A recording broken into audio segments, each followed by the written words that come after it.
আইছেন তো 12টা 15-এ, অনেকে আইছেন 13-এ, অনেকে আইছেন 10-এ। আমার তো ওয়াজ এই মাত্র শুরু, 3 ঘন্টা না দিলে ফসে না আমার, মানে কিত্তাম কোন এই না শুরু করছি, এত কিন্তু ভূমিকা না করলাম। আজকে জায়গা দাওয়াত আছে, বিবাহের অনুষ্ঠান আছে, উপায় আছে আজকে তাইলে আগে আসতে হবে না এর শেষে আসবেন? শেষে আসতে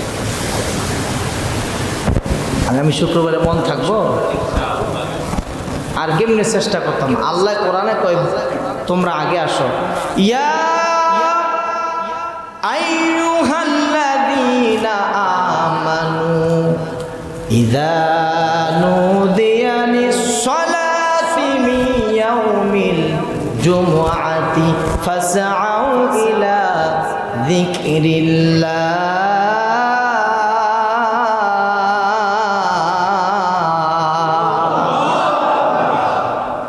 ওই গোলজার ভাই ফিসের তেজ কালা সানগ্লাস লাগাইয়া মাত্র বয়া দিছে আব্দুল্লাহ। প্রত্যেক দিন কিন্তু আমার দোস্ত মানুষ, প্রত্যেক দিন আগে আগে আজকে ফিসেছি, মনে কোনো কাম আছে? আল্লাহু আকবার বলেন।